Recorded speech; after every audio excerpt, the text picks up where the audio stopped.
с нами вы видели рядом. И мы всегда рады видеть наших коллег, ученых, которые работали с ними вместе. Поэтому мы вас приветствуем в стенах нашего института.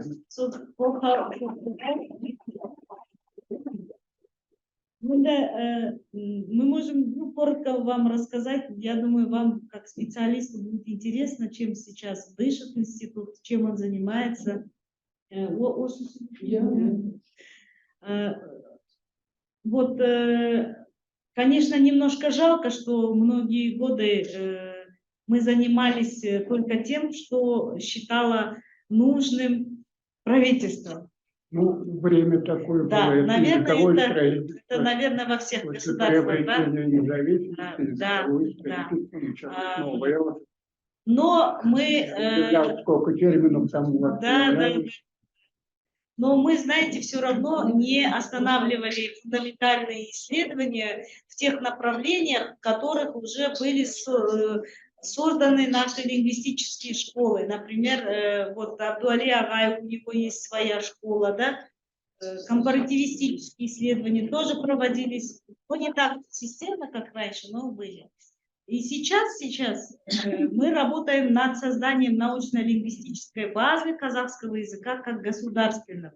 То есть мы работаем над созданием продуктов, которые будут полезны не только ученым, но и всему народу, населению Казахстана и не Казахстана, которым интересен казахский язык.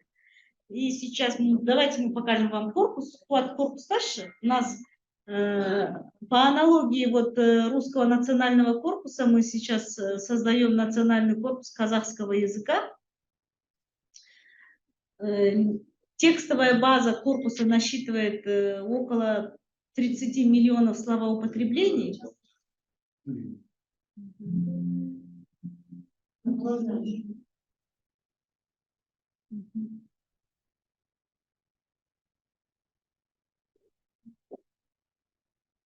Вот.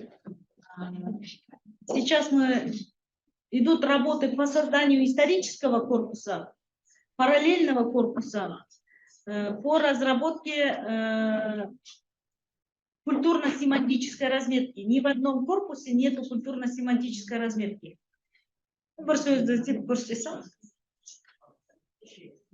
Бастауды бас? У нас здесь интернет немножко слабый. Вы, наверное, знаете, да, что мы создали 15-томный толковый словарь казахского языка. Один из самых... не только знаю, но имею. Ну, имеете, да? Вот, на базе этого словаря сейчас идут работы по созданию однотомного большого толкового словаря, и реестровый фонд, он богаче, больше, чем... Ну, мы предполагаем, что будет где-то 120 тысяч слов. Вот здесь вот можно ограничить, поиск ограничить можно автором, можно тематикой, ну, как в русском корпусе, вот, слово «парах» было найдено, вот, 844 документа. Отличие нашего корпуса в том, что вот синими мы выдаем фразеологические обороты. Пасасыш, там выдается дефиниция. Уақыт өтін бассаң, діріл қағып қалтырауға, дірдіретін басып тұрсың сен, иә? Ну, любое слово имеет лингвистическую разметку. Мета-разметка тоже функционирует. Көрсетші мета-разметканы. Ой жүгіртсем дегенді басасың ғой, мета-разметканы. Гаухар Сейітжан дегенді басасың. Корпусқа кірмейтіндерім көрініп тұр ғой? Иә, менде. Жарайсыңдар лингвистер. Гүлжаухар Сейітжан дегенді бассашы, сол мета-разметка үстіндегі. Мәтіннің атын. Анаға хат дегенді бассашы, анаға хат дегенге апар. Вот она мета-разметка по различным параметрам. И лингвистическая разметка у нас, вот, кез-келген сөзді басасам, лингвистическая разметка у нас сейчас вот имеет морфологическую, вот, словообразовательную, лексическую, фонологическую, фонетическую, фонетические вот параметры.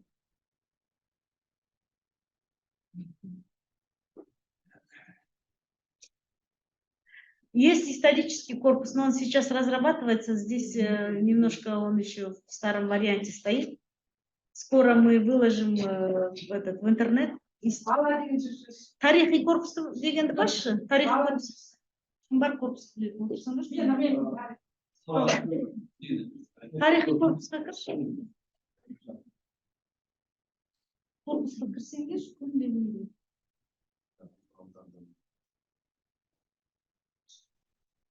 Ага, вот сейчас мы работаем над историческим корпусом. Нам вот очень важно. Баланс здесь, ол шығады, ол бала ол бәле болып шығады, уже варианты. Вот мы делаем факсимиле исторических текстов. Сейчас пока у нас по средневековым текстам идут работы. Ну, это как показательное здесь. Скоро мы выложим все. Потом дается транслитерация и перевод. И вот в транслитерации будет выставлена лингвистическая разметка, пока она не включена.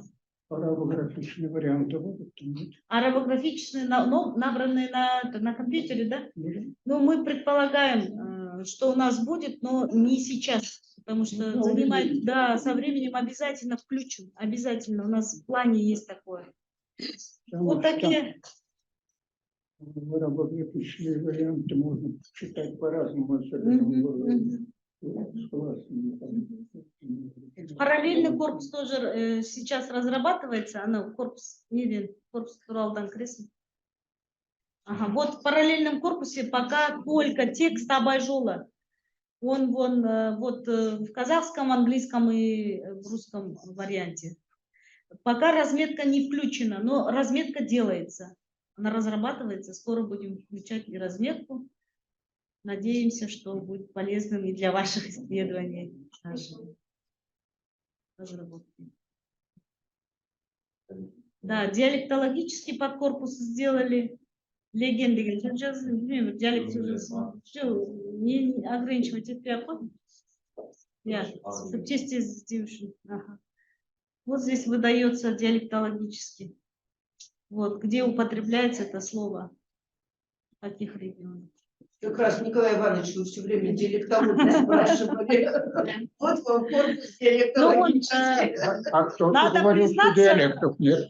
Да, надо признаться, что он пока еще не такой гибкий, да, многофункциональный, но мы работаем сейчас над ним.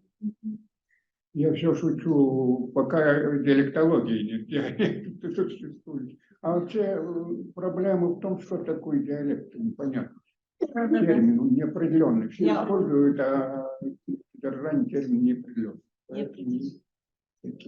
Поэтому споры. Да. Вот, ну, вкратце, конечно, много ведутся работ, грантовых исследований. Вкратце сейчас вот самые важные наши проекты. Ага. Ну, Николай Иванович, скажите пару слов. Я очень рад за вас, за развитие вашей науки, не только языкознания, но и остальных гуманитарных дисциплин. Вот в советское время, я помню, маленький казахско-русский словарь такой, у меня до сих пор он живой, 2 издания было, его есть. Потом вдруг, вот, кажется, только получили независимость, сразу появились огромные словари казахского языка, и очень много литературы. Ну, вы вовремя сумели отойти от нас и получили возможность развивать свою науку, свою культуру, свой язык и так далее. Вот, к сожалению, мы не можем ничем похвастаться, но можем похвастаться, как мы, в общем-то, уходим с этого мира. Вот, по последней переписи оказалось, что за последние 20 лет чувашского народа стал меньше наполовину. Было 2 миллиона в начале века, а сейчас осталось 1 миллион 65 тысяч. Вот, татары потеряли 500 000. Ну и другие народы, вот наши соседи, допустим, от 35% до 40% это за 10 лет. Так мы развиваемся.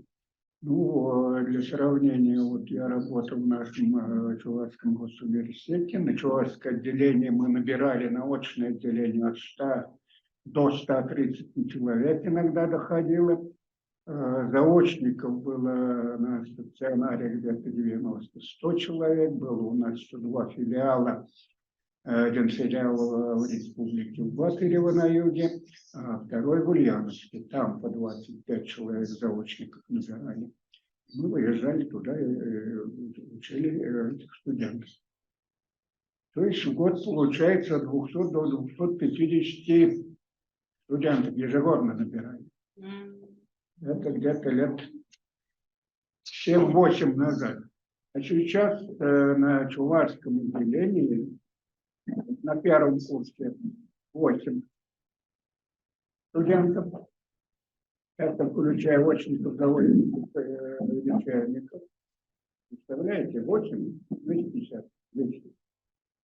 Вот такое развитие у нас происходит. Ну и уровень науки падает. В свое время мы там, когда была такая возможность, подготовили, в кавычках, скорее всего, кандидатов докторов, но толку пока от них мало не получается. Да и работать-то, и места работы нет. Вот в университете там часов нет, штата, где-то работают на полставки, на четверть ставки и так далее. Вот такие вот перспективы наши. Ну, Трудно, Николай но- Иванович, а из прошлого вспомните, с кем вы здесь общались, когда А, приезжали и защищали докторскую? Это был какой год?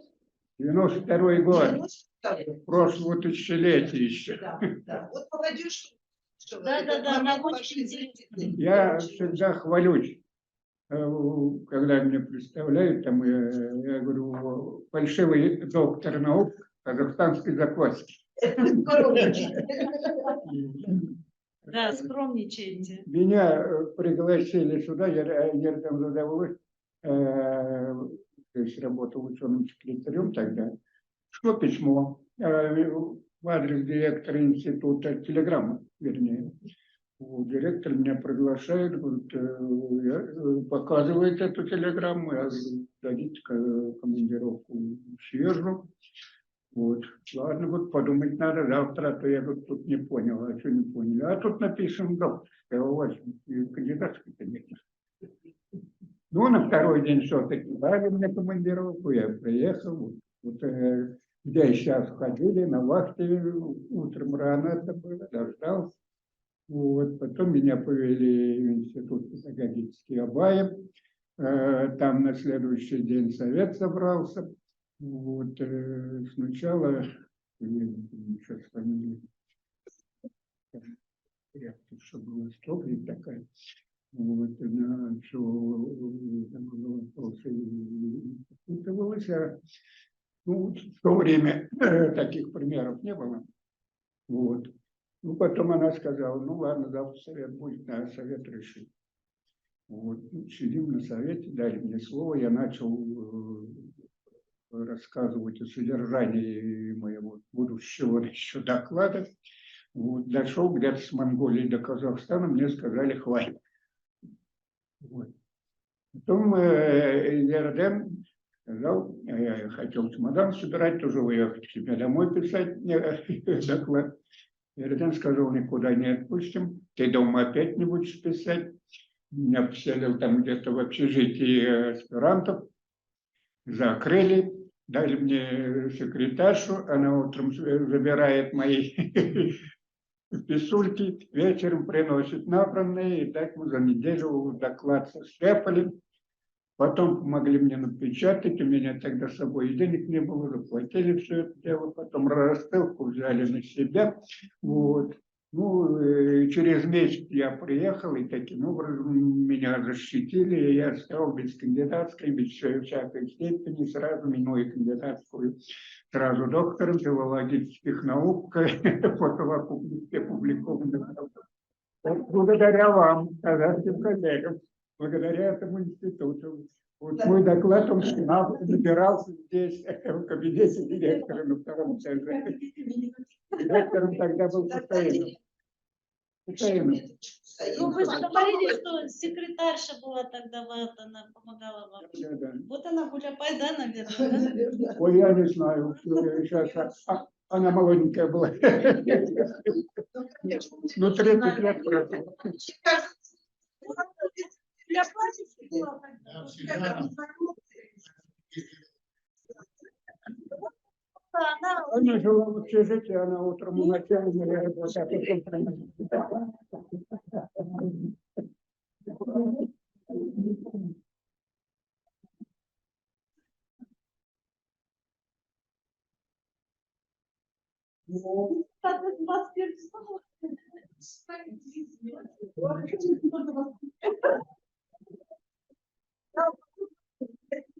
Главный виновник фальшивого доктора. Ну, я...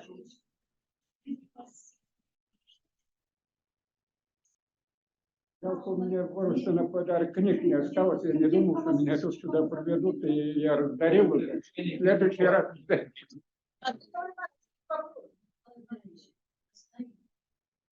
Богдан Катаевна Уманова, профессор, приятно. заведующий отдела грамматики у нас. Я вашу книгу перепутала с Антоновым книгами Антонова. Я знаю, что у вас вышла том. Спасибо за выпуск, да? Есть. Как у меня там двойняшки получается. Один доктор здесь там, что там? Какие в Астане два тома.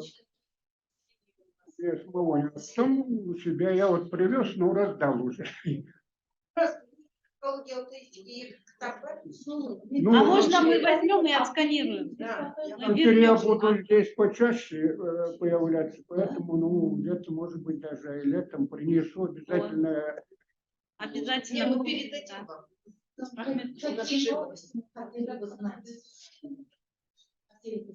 Вот, Какие исследования сейчас? на всякий пожарный случай обязательно принесу новый словарь. Кстати, двухтомный словарь русский и русский-словацкий. Этот словарь, автором этого словаря является Михаил Иванович Скворцов. Вот когда меня защищали, он пришел, вот его подкрепили, и через месяц он тоже защитился, ну, вот, стал доктором. Но он был кандидатом. Так что его того, к сожалению, нет сейчас. Ну. Васильева. Елизавета Федоровна. Федоровна Васильева. Вот, к сожалению, в прошлом году ее не стало. Николай Иванович, над какой проблемой сейчас работаете? Что вы сейчас пишете? Вы уже там 90 страниц. Ой, я сейчас, ну, во-первых, мне уже много лет стало. Вот, после болезни в прошлом году я уже задумался, пора собирать бумажки свои, привести в порядок. И тут я сейчас начал уже вот с древнего периода, с пратюркского состояния, где-то там на территории Монголии и на севере Китая началась наша история. Вот этими проблемами сейчас занимаюсь. Вот, ну, завтра или послезавтра, где там у нас будет время, я буду докладывать. Может, сегодня студентам. У нас понедельник, да? Да, если вы Джим, мы с удовольствием. Хорошо, Тюркская палево история. Послужам объективно индустриян семинарда институтта өткізейік. Мы можем онлайн организовать и для ваших, чтобы студентам было удобно. Мы вот сейчас вот Жанар, вот Айсавле, Жанар, это наши сотрудники из отдела фонетики, кандидаты наук. Там сейчас у нас Зинеп Муслимовна Базарбаева, академик, она работает и выиграла грант по исторической фонетике казахского языка. И мы обязательно будем ссылаться на ваши труды. Очень интересно. Да. Там в моих трудах как раз по истории казахского языка нету, но у меня в голове есть мысли. Это нам надо будет пообщаться. И Да, он, да, да, обязательно. где какие-то политические тем более, Да. изменения произошли. Это вот последний этап, это Жоконги. И Алмалы стал Алматы, это влияние языка Джунгар. Вы так считаете, Да, да? да. Но это после появляется. У нагайцев этого нет. Нагайцы в то время находились... То есть, получается, Алмалы было первичным, потом Алмалы первичные, появилась Алматы – это Алматы. чисто монгольское явление. И Барлер превращается в Тартер, монгольского. Это, ну, это на карту посмотреть, и вот по мере продвижения... Өлеңді дегенде болды. Чуть сильнее это Өлеңді эти фонетические процессы. жалғау, иә? На гайском этого нет, потому что, я думаю, может быть, это монголо-золотоордынская эпохи сначала, а потом не получается. На гайцах хранили более старый фонетический облик, они не общались с калмыками, джунгарами, айратами. Когда это... А казахи, вот они здесь, ну, здесь оказались эти калмыки, которые уже отходили, когда территории России их начали прижимать, они все это дело бросили и двинулись обратно через Казахстан. Тут на территории Казахстана Таван-Шубурнды и прочие вещи. Они здесь отсели, ассимилировались, стали казахами. Ну, и это и антропологически проявляется, и в языке, и на уровне фонетики. Ну, и монголизм, по-моему. Это Консоветович в книге, там все хорошо пишет. Но у нас вот сегодня в 2 часа в Казгу актуальные проблемы современной тюркской диахронической лингвокультурологии. Теория, методология, практика. Екатерина была.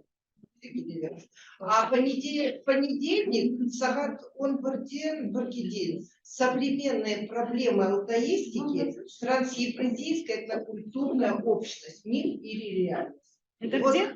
Вот то, что в понедельник 3-го, да. Сагат Баргидин. Да, да. Мы можем к вам привести. Да, да. Вообще у нас было запланировано, но мы можем, если хотите, то приехать к вам. Ну, график Жверев. Потому что это последняя лекция. Николай Иванович у нас уже 2 недели. Он сейчас у нас в дне тюркологии алтаистики. И вот как раз это лингва, этнокультурная парадигма, внутритюркская. И труды, которые... Онлайн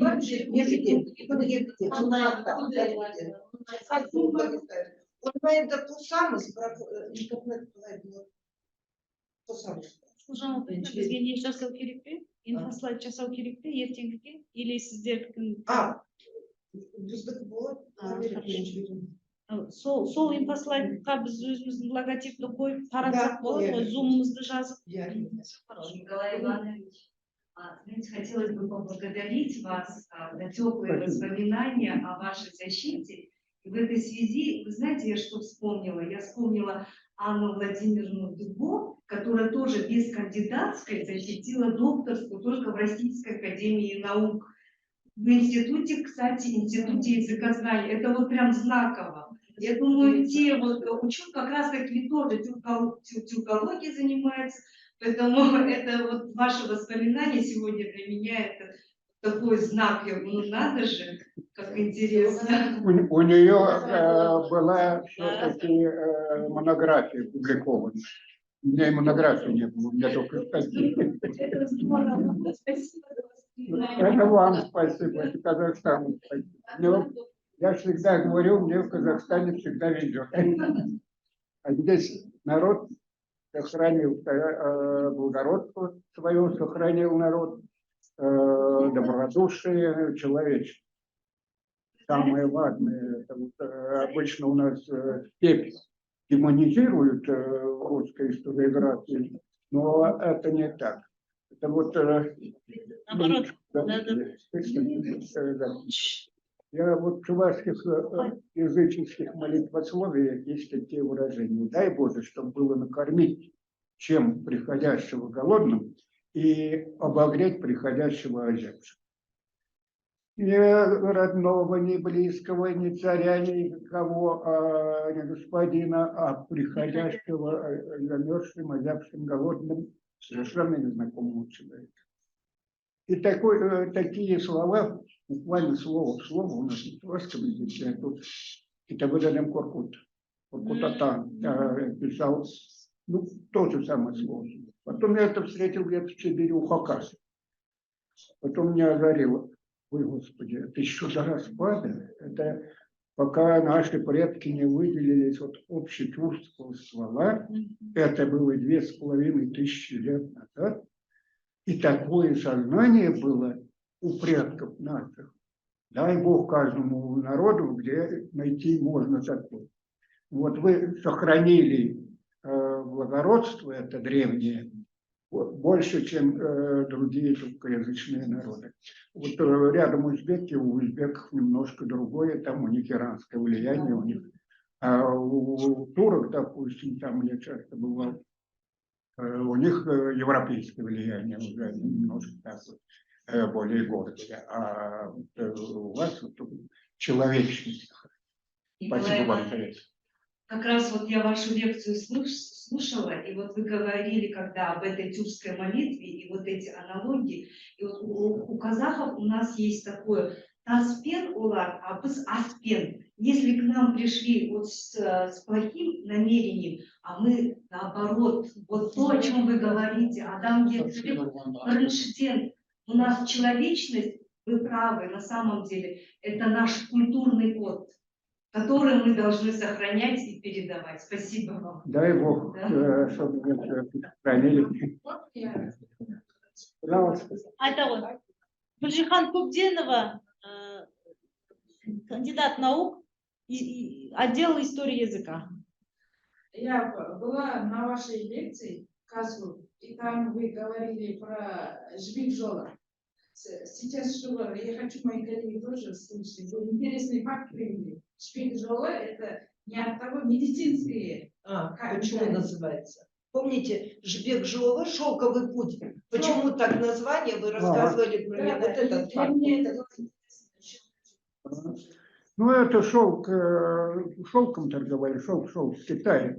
В Китае технологию производства шелка держал в тайне, и все-таки это была доходная статья. А почему шелк покупали там и Иран, и Византии, где только возможно? Зачем?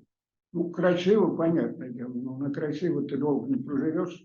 Оказывается, у шелка есть одна хитрая тайна. Вот под шелком, вокруг шелка не водятся плотяные вши, блохи и прочие болезни, дворные насекомые. Шелк защищает от этих блох. А блохи чем страшны? Блохи разносчики чумы.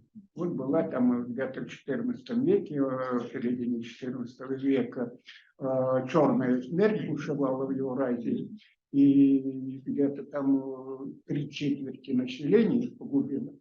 Вот. И эти блохи сначала там они плодились на степных грызунах. Те грызуны, когда в то время еще засуха наступила, они бежали на север, на них прибежали блохи, они начали кусать людей, на людей перечинили. И вот такая вот пандемия бубонной чумы. Вот. А люди, ну, они о микробах не знали, видимо, о механизме не знали, но они подсознательно чувствовали, что под шелком на одежде, на платьях насекомые не водят. И поэтому наша вот чувашская вышивка, чувашская одежда, все швы, все открытые места закрыты или шелком, или верблюжьей шерстью. Вышивкой верблюжьей шерстью. Вот. Ну, а потом это уже отошло немножко, там фабричные ленты начали уже ситцевые пришивать, ну, а изначально именно для защиты это тело использовали. И еще другая важная статья международной торговли – это пушнина. Пушнины тоже там опоясывали все эти открытые места, тоже защищал от блох. Ну, насколько я знаю, у казахов детишкам на руки привязывают вот эти ниточки из верблюжьей шерсти. Они тоже не пропускают этих нитяков. Чубаны в степи ложатся и окружают себя кнутом пастушеским, который тоже содержал верблюжью шерсть. Вот они там легли, и туда насекомые, таранты, параковки и прочие тоже не проникают. Вот такая вот вещь была. Поэтому очень высоко ценилась и шелк, и пушнин. Это две мощнейшие торговые товары средневековых. Ой, рахмет сізге, көп рахмет. Николай Ивановичке зор алғысымызды айтамыз. Онда ертең семинарды, дүйсенбі күнгі семинарды Николай Иванович в понедельник вот В 11. в 11 мы вот вас ждем. Решили с радостью организовать этот семинар у нас. К сожалению, я извиняюсь, но Нурсултан Жамалбековна сказала, вот в первый день уже она сказала, что вы к нам, даже до этого она высылала нам анонсы. К сожалению, я была в командировке и не смогла вас встретить, но мы очень рады, что вы сами пришли. По очереди. Не надо было ходить еще к окну. Ну, в понедельник мы вас ждем, мы все организуем. У нас будет и онлайн. Спасибо за приглашение.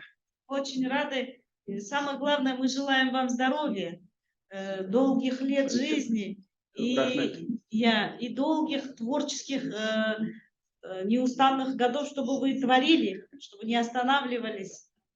И у нас, вот видите, у нас молодежь, она почитает прошлое. И то, что вы сейчас с нами, это у нас теперь запишется в нашей истории. Вот сегодняшний день, это для нас исторический день.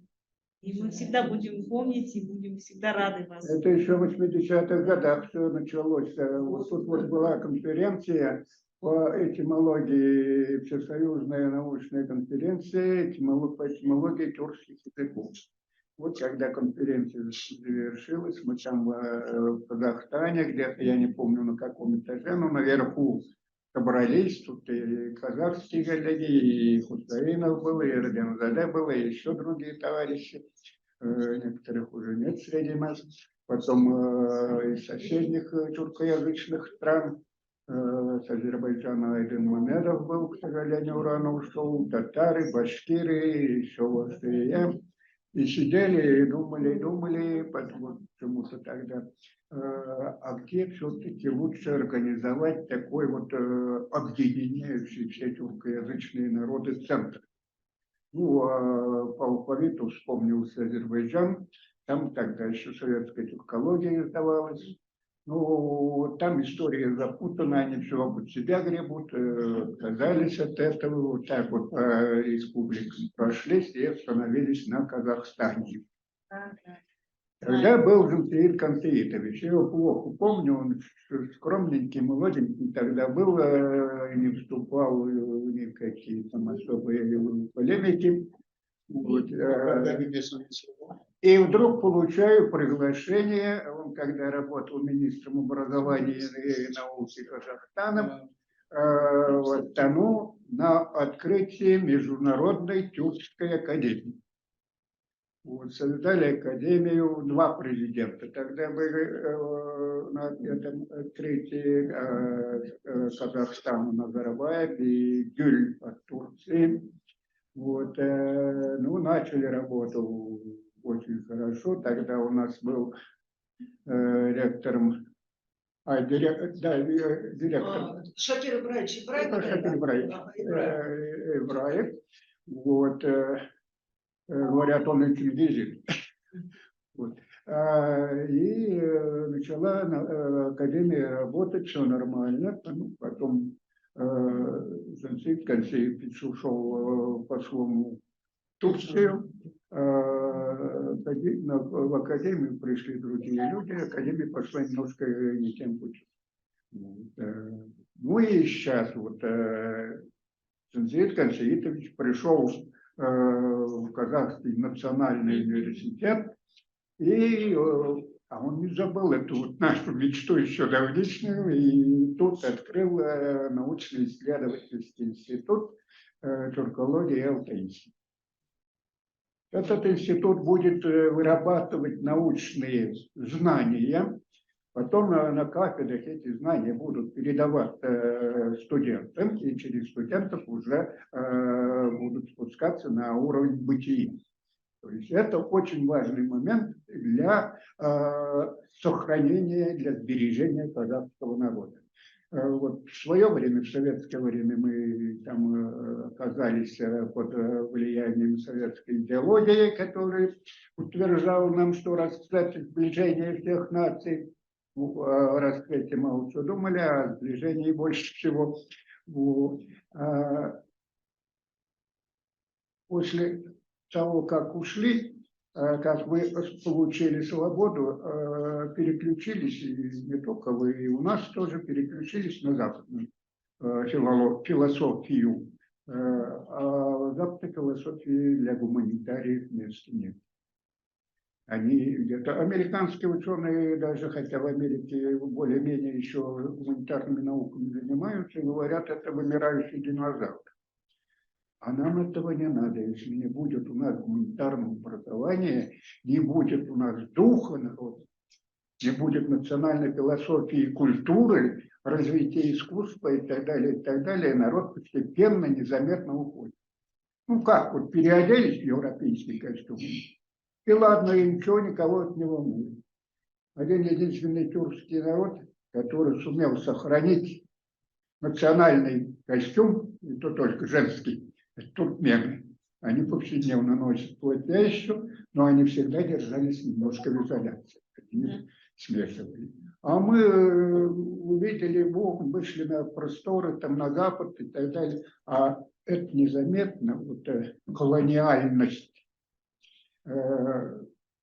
науки и философии, и культуры, она идет. И она постепенно вымывает самосознание, идентичность народа и приводит обязательно к тем результатам, которые мы сейчас испытываем в составе России.